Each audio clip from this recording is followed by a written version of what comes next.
Guys, muling nagbabalik ang babaeng piling maganda, hindi naman talagang maganda. Bakit ba? Inaano ba kayo? Ang importante sa paningin ng Panginoon, maganda ako.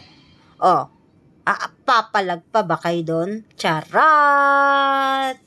Ayan guys, so gumagawa na naman ako ng mga activity namin ni Gabriel. So kailangan ko talaga gumawa talaga ng mga activity para marami talaga matutunan ng aking alaga at hindi siya magsawa sa aming mga ginagawa. Syempre guys, iba yung nasa OT din, habang sa therapy, iba yung tinuturo doon. Syempre iba rin yung sa bahay.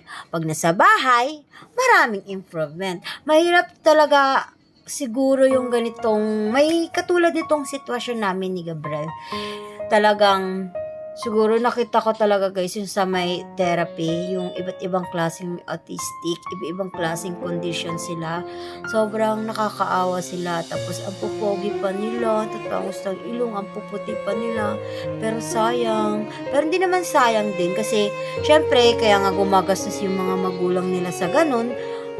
Talagang nagbabayad sila para sinatsaga nila yung anak nila. Ang hirap kaya yung time na yun. Alam niyo yung papasok sila sa school, papasok sila sa therapy, tapos may activity sila sa bahay.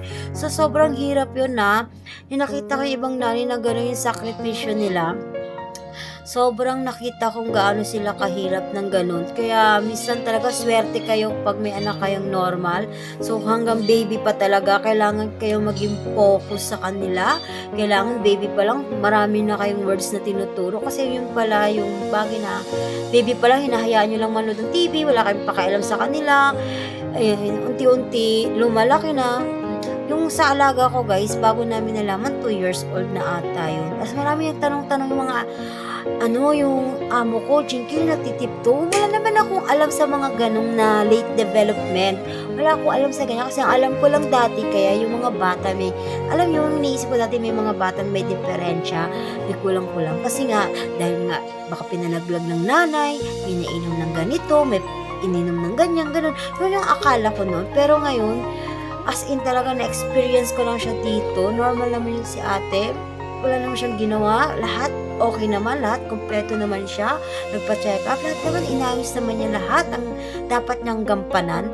Pero dati kasi guys, hindi ko rin talaga nagagampanan yung dapat kong gampanan kagabi. Ako na lang kasi mag-isa, maglaba, magluto, maglinis. Syempre, yung power ko doon naubos na. So yung power ko para kay Gabriel, pinapanood ko na lang sa TV, nahayaan ko na lang siya. Pero hindi ko naman iniisip na ganitong kakalabasan na mangyayari na aabot kay Gabriel na maging late development na siya. Yung edad niyang pang 3 years old, parang pang months lang siya o 1 month lang, ganun yung mga yung age niya. So, parang late na talaga siya. So, marami siyang bagay na hindi niya pa alam. Kailangan mo talaga ituro. Francis ko, yan ang ginagawa ko, guys. Kaya more activity ang ginagawa ko para marami siyang matutunan.